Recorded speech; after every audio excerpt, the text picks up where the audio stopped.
किसने धमकी आपको दी फ़ोन के ऊपर? आप ये मुस्लिम लीग नून के खिलाफ बड़े बयान दे रहे हैं, ये आप अच्छा नहीं कर रहे। मैं 3rd जनरेशन मुस्लिम लीगी हूँ।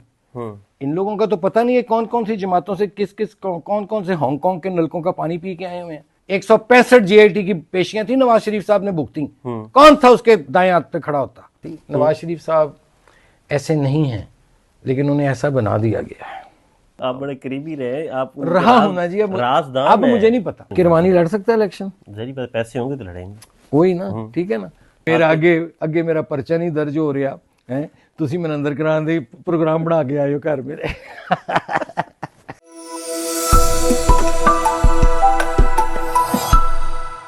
बिस्मिल्लाहिर्रहमानिर्रहीम। आज हमारे साथ साबिक सेनेटर आसिफ किरमानी, साबिक पाकिस्तान मुस्लिम लीग नून के सीनियर रहनुमा आसिफ किरमानी साहब हमारे साथ मौजूद हैं। किरमानी साहब, क्या हाल चाल है आपके? मेहरबानी, शुक्रिया मलिक साहब। आपने एक ट्वीट किया, आपको धमकियां मिली, आप पुलिस स्टेशन भी गए, तो मामला है क्या? किसने आपको धमकियां दी? आप तो बड़े सीनियर रहनुमा पाकिस्तान मुस्लिम लीग नून के रहे हैं, और किसने धमकी आपको दी फ़ोन के ऊपर? मैं फ़ोन पर एक कॉल में बिज़ी था, किसी से बात कर रहा था, तो मुझे एक अननोन नंबर, जो कि सेव नंबर नहीं, वो बार बार मुझे कॉल करे, और मेरी कॉल जो मैं जिनसे बात कर रहा था डिस्टर्ब हो रही थी कॉल। तो वो 3-4 दफ़ा फ़ोन जब आया, मैंने कहा पता नहीं कौन है ये, बाज नहीं आ रहा, बंदा बार बार कर रहा है फ़ोन, जो भी है। उस वक्त तो नहीं मुझे पता था बंदा है बंदी है। तो मेरे वो जो दोस्त थे उन्होंने मुझे कहा आप फ़ोन सुन लें, फिर हम दोबारा बात कर लेते हैं। मैंने कहा ठीक है। व्हाट्सएप कॉल थी जो वो ड्रॉप हो रही थी, ये रेगुलर कॉल आ रही थी। खैर मैंने जब उसको हेलो किया तो एक वो साहब, कोई मर्दाना आवाज़ थी, तो वो मुझे कहने लगी जी कि ये किरमानी साहब का नंबर है। तो मैंने कहा जी आप कौन सा फरमा रहे हैं? नहीं आप बताएं, आप किरमानी साहब बोल रहे हैं। ज़रा उसका लहजा ज़रा थोड़ा दुरुस्त था, तुर्श लहजा था। तो मैंने कहा हाँ आप अपना बताइए, आप कौन बोल रहे हैं? तो उसने कहा कि आप ये मुस्लिम लीग नून के खिलाफ बड़े बयान दे रहे हैं, ये आप अच्छा नहीं कर रहे। बड़े उसने धमकी दी मुझे। मैं भी ज़रा शॉर्ट टेम्पर्ड आदमी हूँ, तो मैंने भी ज़रा कुछ उसको एक सुना के उसी लहजे में जवाब दे के तो मैंने फ़ोन काट दिया। उसके बाद मैंने कहा कि ये तो बड़ा नामुनासिब है कि, और मैं एक शख्स को जानता ही नहीं, और वो शख्स मुझे धमकी दे रहा है। मेरे अगर कोई ट्वीट है या मेरी कोई स्टेटमेंट है या मेरी कोई तकरीर अगर किसी को नहीं पसंद आई, तो मुझे तो आज तक नहीं किसी ने, बड़ी सख्त बातें भी मैंने की हैं। तो मुझे इमरान खान के दौर में मैं रिकॉर्ड पर हूँ कि मैंने उसकी हुकूमत के बहुत उसकी क्रिटिसिज्म किया, तो मुझे तो उनकी तरफ से कभी कोई थ्रेट नहीं आया। तो नेचुरली मैंने कहा यार ये कौन बंदा है। मैं खैर दरख्वास्त लिखी मैंने कि भाई मैं FIR कराऊँ दर्ज जाके। तो कल मैं FIR अपनी दरख्वास्त लेकर तो मैं अपना मुतलका जो थाना था वहाँ गया, डिफेंस जी, डिफेंस थाना C। मैं वहाँ गया हूँ तो वहाँ एक साहब बैठे थे। मैंने कहा जी मैंने कंप्लेंट करानी है, क्योंकि मैं फ़र्स्ट टाइम गया था वहाँ। तो उन्होंने कहा हाँ जी ये कंप्लेंट सेल सामने है, पता नहीं क्या फ्रंट डेस्क। तो वहाँ मैंने उनको दी एक साहब को। तो उन्होंने पढ़ के दरख्वास्त तो कहा मुझे जी मैं आता हूँ। वो थोड़ी देर के लिए चले गए, और काफ़ी कोई 10-15 मिनट हों, कोई उनकी इतला ना मिले। फिर वो आए तो कहते हैं जी वो मैंने अपने सीनियर्स को दी है दरख्वास्त, तो वो बताते हैं जी अभी। तो मैंने उन्हें कहा यार मैंने आगे कहीं काम भी जाना है, आप मुझे दरख्वास्त वसूल करें और उसको उसमें मुनासिब जो कानूनी कार्रवाई है करें आप। किस्सा को था कि वो दरख्वास्त कोई 10-8 लोगों ने पढ़ी, जो मुझे लग रहा था, कभी वो मैं शीशे में से देख रहा था कि एक बंदा दूसरे को पकड़ाता था, वो तीसरे को करके, और अल्टीमेटली जो भी वो दरख्वास्त पढ़ता था वो थाने से गायब हो जाता था। क्या तहरीर थी उसके अंदर? मैं अर्ज करता हूँ, उसमें मैंने ये लिखा था कि जी ये इस तरह, ये इस नाम के बंदे ने, क्योंकि मैंने उसका डाटा निकलवाया बंदे का, इस नाम के बंदे ने, ये इसका फ़ोन नंबर है, मुझे ये थ्रेट किया है, और चूंकि मैं तो इस बंदे को जानता नहीं हूँ, तो मुझे ये कभी यकीन है कि इसके पीछे मुस्लिम लीग नून की क़यादत के लोग जौन से हैं वो मुलव्वस हैं। ये मैंने लिखा था कि इस मुलजिम के खिलाफ भी और मुस्लिम लीग नून की क़यादत वगैरह के खिलाफ भी कार्रवाई की जाए। नाम मेंशन किया? नाम नहीं मैंने मेंशन किया, जाहिर है क़यादत मीन्स के करे ना, पुलिस का क्या काम है, इन्वेस्टिगेशन करते। अगर नहीं होती मुलव्वस क़यादत तो कह देते नहीं है जी मुलव्वस, हुकूमत है उनकी, ज़ाहिर है उन्होंने तो नहीं मुलवस करना था उन्हें। तो लेकिन एक शख्स मुझे जानता नहीं ना, मैं उसको जानता हूँ, लेकिन वो नाम ले रहा है मुस्लिम लीग नून का कि तुम मुस्लिम लीग नून के खिलाफ बयान देते हो, तुम अच्छा नहीं कर रहे हो। तो उसका कोई मुस्लिम लीग नून से ताल्लुक है ना फिर? मुझे किसी और ने क्यों नहीं फ़ोन करके कभी कह दिया। खैर वहाँ मेरा 1 घंटा ज़ाया उन्होंने किया। तो फिर मैंने उन्हें कहा यार देखें, वो कहने लगे जी कि मैं कहा इशू क्या है? उसने कहा जी ये आपने बीच में लिख दिया जौन सा कि जी नून लीग की क़यादत के ख़िलाफ़ भी कार्रवाई की जाए। मैं कहा हाँ बिल्कुल, कि नहीं ये, मैं कहा अच्छा अगर ये मैं काट के ले आऊँ दरख्वास्त तो फिर ले कर लोगे एफआईआर दर्ज? हाँ जी फिर तो हो जाएगी। मैं कहा मुझे नहीं करानी, मैंने इस तरह नहीं करानी, करनी है ये करो नहीं करनी तो ना करो, मेरी दरख्वास्त वापस दे दो। वो दरख्वास्त वापस लेने के लिए मुझे बड़ी तगदो करना पड़ी, चूँकि जिस बंदे के पास दरख्वास्त थी वो थाने से गायब हो गया हुआ था दरख्वास्त लेके, पता नहीं कहाँ छुपा हुआ था। खैर इन नट शेल कि वो दरख्वास्त मैंने वापस ली। फिर मैंने उनकी मौजूदगी में एक वहाँ बैनर लगा हुआ था वज़ीर आला पंजाब के शिकायत सेल का, जिस पे लिखा था शिकायत इस्लाह और अजाला, उसकी मैंने पिक्चर ली। वो मैंने फिर ट्वीट की कि बराए मेहरबानी इसको उतार दें पंजाब के थानों से, आप बिल्कुल गलत बयानी कर रहे हैं, आप झूठ बोल रहे हैं कि आप जाएं और आपकी शिकायत दर्ज होगी। छोड़ दें मैं सेनेटर रहा हूँ, छोड़ दें कि मेरे वालिदैन ने, मेरे वालिद ने पाकिस्तान मूवमेंट में कायद आज़म के वर्कर के तौर पर काम किया, छोड़ दें जो भी था, मैं एक आम शहरी के तौर पर गया था। ये सलूक किया गया मेरे साथ कल वहाँ कि मुझे 1 घंटा थाने में बिठा के, अगर मेरे जैसे बंदे के साथ मलिक साहब ये सलूक होगा तो बाकी तो आम शहरी की जो है। आपको क्या कहा कि नून लीग के खिलाफ, क़यादत के खिलाफ हम कार्रवाई मना की हुई है हमें, या क्या? हाँ, मुझे ये वहाँ से बताया गया कि जी हिदायत है ऊपर से, ये मैंने ट्वीट में भी लिखा है, करें ना डिनाई। पुलिस वालों ने कहा आपको? थाने के अंदर से मुझे ये पता चला कि जी कोई भी ऐसी दरख्वास्त जो हुकूमती ओहदेदार या हुकूमत के खिलाफ आए उसकी एफआईआर दर्ज ना की जाए, ये हमें ऊपर से हुक्म है, ये एंटरटेन ना ये जी मुझे ये कहा गया। मैं दरख्वास्त लेके वापस आ गया, लेकिन मैंने ये सारा जो माजरा है ये मैंने लिख दिया है, उस पर ट्वीट पर भी डाल दिया है, रिकॉर्ड में मैं अपने दोस्तों को भी वो नाम शाम सारे बंदे का वो दे दिया। लेकिन ये मेरे साथ इन्होंने ज़्यादती वज़ीर आला इस वक्त मरीम नवाज़ हैं, आप के जानने वाले हैं, आपने 18 साल उनके वालिद के साथ काम किया है, तो आपकी शिकायत का अज़ाला नहीं होगा तो किसकी होगा? आपके सामने ही है। आपने 18 साल दिए हैं एक जमात के हाँ, साथ। हो सकता है वो उनकी याददाश्त कमज़ोर, वो भूल गए होंगे, क्योंकि वो कहते हैं ना कि एक उम्र तक मैं उसकी ज़रूरत बना रहा, एक उम्र तक मैं उसकी ज़रूरत बना रहा, फिर यूं हुआ कि उसकी ज़रूरत बदल गई, तो उनकी ज़रूरत बदल गई तो बस ठीक है, आपकी जगह किसी और ने ले ली। वो जी जगह तो देखें, यहाँ तो देखें ना, ये रिप्लेसमेंट जौन सा है ये तो एक नेचुरल अमल है। मेरी जगह किसी ने नहीं ली, मैंने उनको खुद खुदा हाफिज़ कहा, मैंने छोड़ा पार्टी को। क्यों? रवैये, उस पर भी अगर कहते हो तो अहमद फराज का बड़ा खूबसूरत शेर है, मैं सुना देता हूँ। फराज साहब ने कहा था कि शिद्दत तशनगी में भी, शिद्दत तशनगी में भी गैरत मैं कशी रही, शिद्दत तशनगी में भी गैरत मैं कशी रही, उसने जो फेर ली नज़र मैंने भी जाम रख दिया। उसने नज़र फेरी। सियासत में गैरत होनी चाहिए, गैरतमंद लोग होने चाहिए, ठीक है। तो अगर किसी को मेरी ज़रूरत नहीं है ना, तो मुझे भी किसी की ज़रूरत नहीं है, लेकिन जो मेरा पाकिस्तान के शहरी के तौर पर हक है, मुझे अफसोस ये होता है, आप निकालें रिकॉर्ड सेनेट का, आप 2014 के धरनों का रिकॉर्ड निकालें, कौन शख्स था जो, आप जीआईटी के दिनों का रिकॉर्ड निकालें, 165 जीआईटी की पेशियां थी नवाज शरीफ साहब ने भुगती, कौन था उसके दाएं हाथ पे खड़ा होता? आप जाते थे। डेली जीआईटी की जो पेशियां होती थी उसमें मैं मीडिया का कौन सामना करता था रोज निकल के? कर रहे होते थे। एहतसाब कोर्ट के सामने कौन साथ खड़ा होता था? उस वक्त पार्टी को और कौन निकलता था बाहर? 30 लोग नहीं होते थे, 40 लोग आपके बाहर।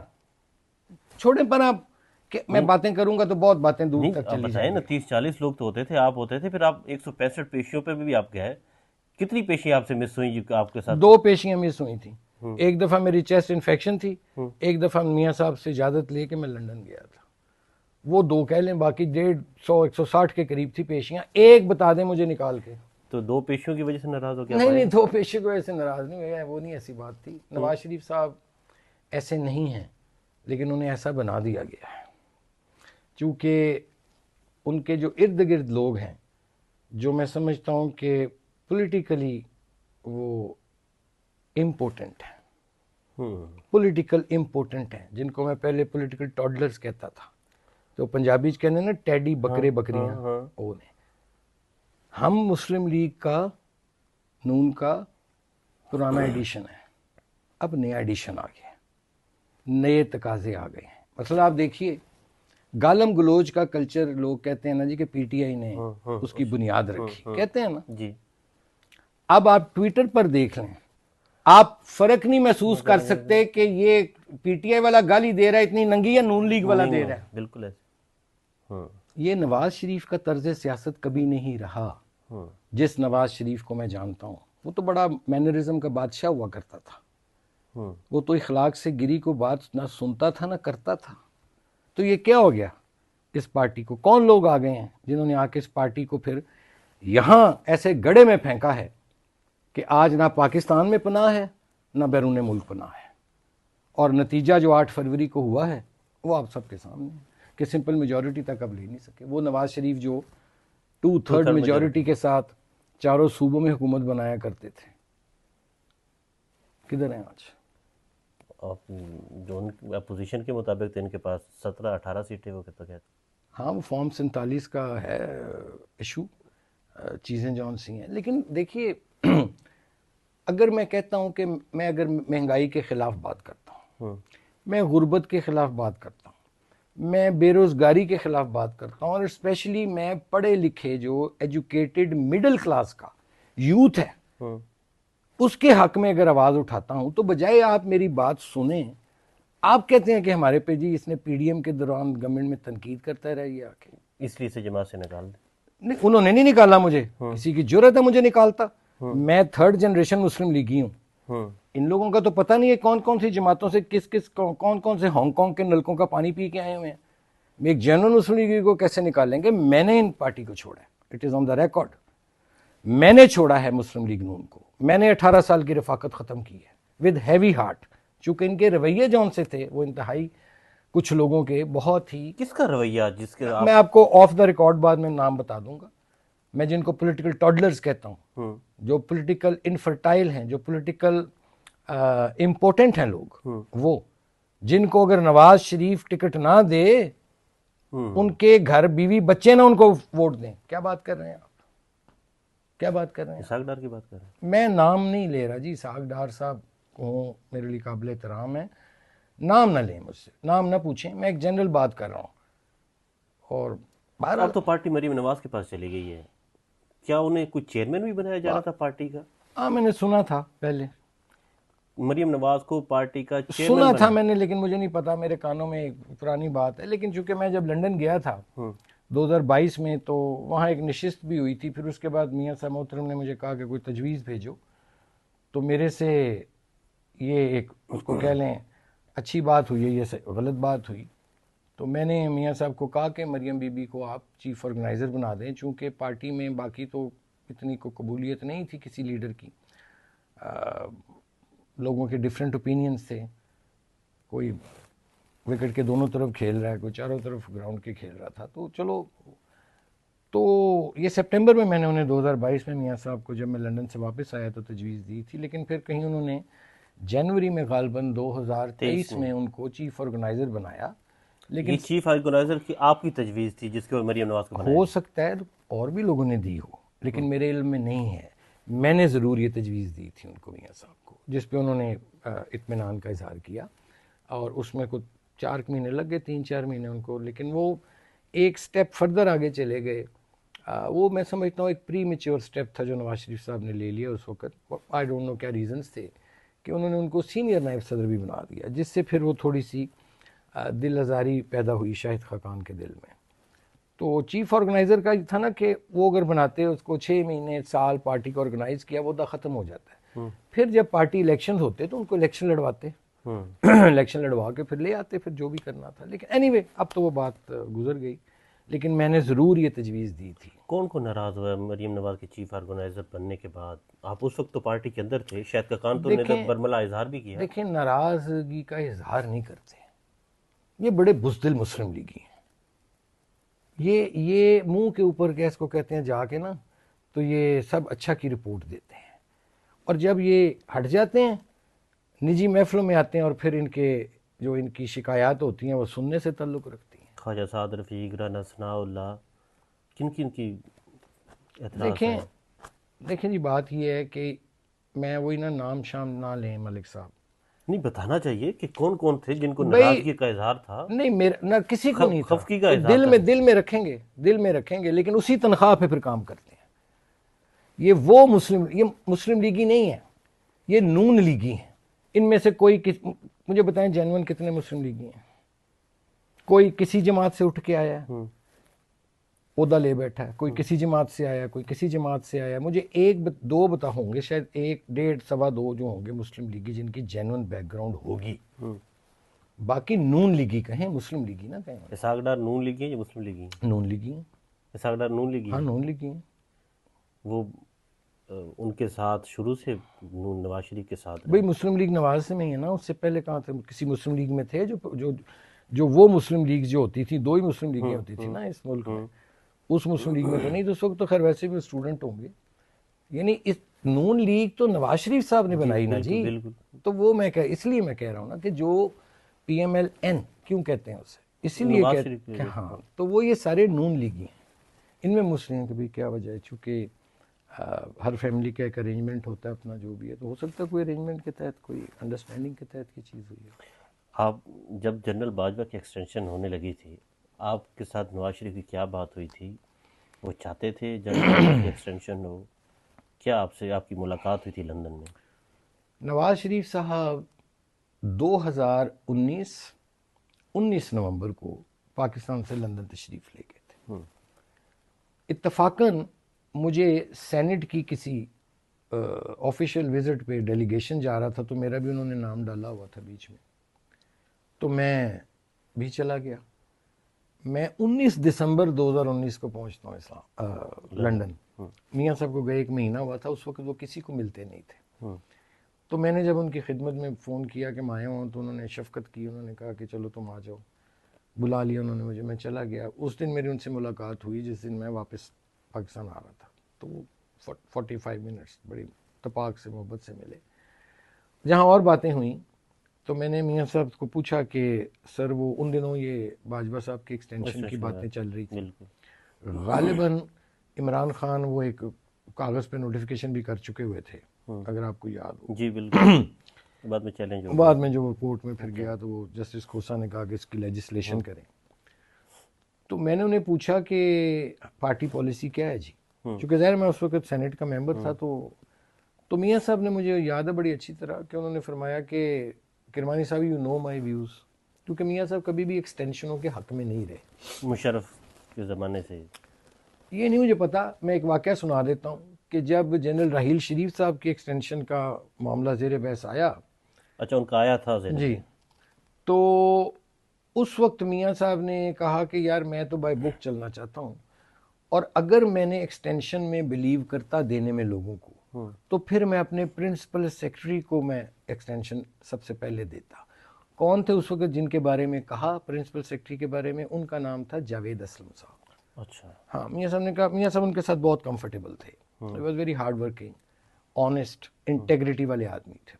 तो मियाँ साहब ने कहा जब मैं चाहता था, लेकिन मैं को प्रेसिडेंस नहीं क्रिएट करना चाहता, तो मैंने जावेद साहब को नहीं दी, तो मैं एक्सटेंशन में बिलीव नहीं करता। तो बाजवा साहब के केस में भी यही हुआ। लेकिन फिर उसके बाद कुछ यहाँ से लोग उड़ के गए जहाज़ों में,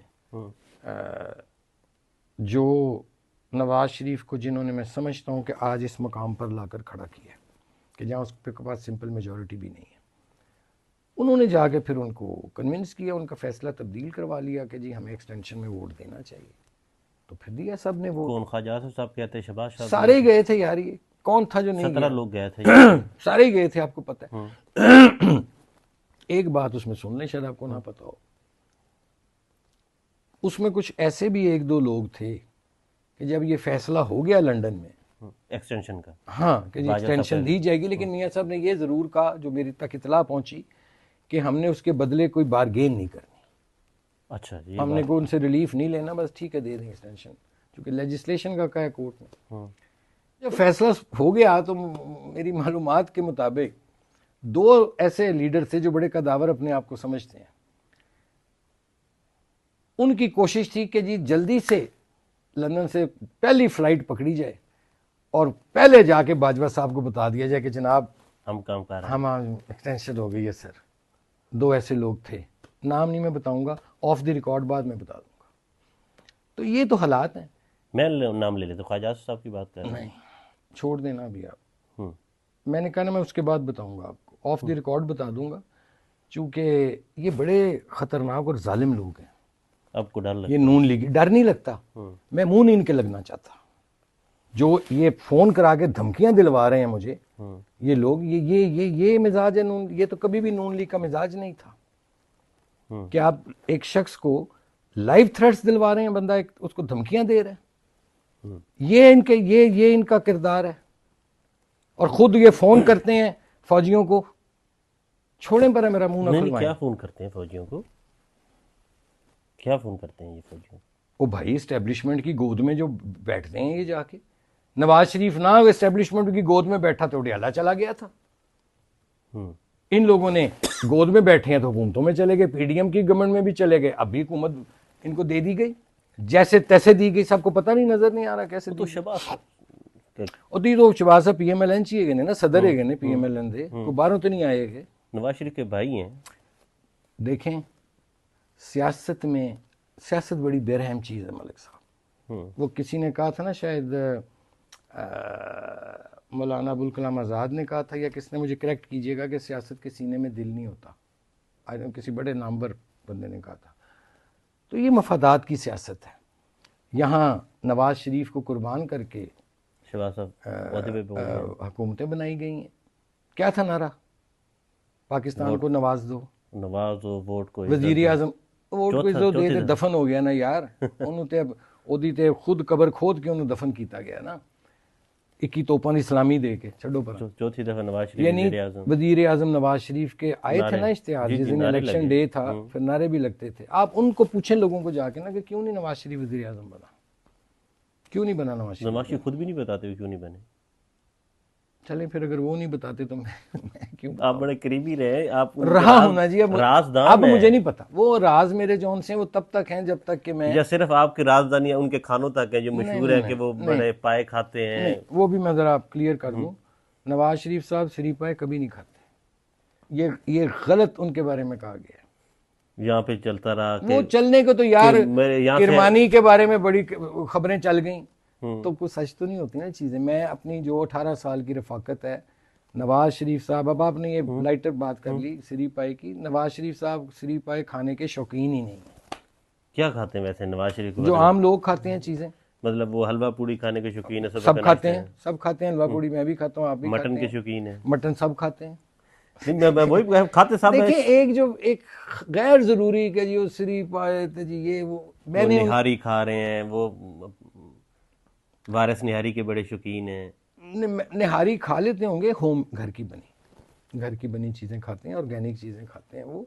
लेकिन ये श्री पाए की जो बात है ये बिल्कुल गलत है, ये गलत बात है। वो जो जहाज पे जी श्री पाए no no no no, it's all nonsense. अब अगर खाना शुरू कर दिया उन्हें, मुझे नहीं पता, मुझे पार्टी छोड़ने के बाद तो मैं कुछ कह नहीं सकता। लेकिन बात आप क्या कर रहे थे, इधर चली गई बात क्या? हाँ बस ठीक है ना, शहबाज साहब तो खुद कहते हैं ना कि मैं एस्टेब्लिशमेंट की आंख कता रहा हूँ, कहा है ना उन्होंने, खत्म हो गई बात। फिर हुकूमत में है ना वो। लेकिन असल मसला मलिक साहब ये है कि वो हुकूमत में है, इक़्तिदार उनके पास नहीं है। इक़्तिदार कहीं अभी भी और है, वो तो पता है, पब्लिक को भी पता है। और है। लोग जो हैं, आप ये देखिए कि इस वक्त महंगाई, गुर्बत है, बेरोज़गारी, जॉबलेस यूथ है सारा, ठीक है। ये मुल्क कायद आज़म ने गरीब और मिडिल क्लास के लिए बनाया था।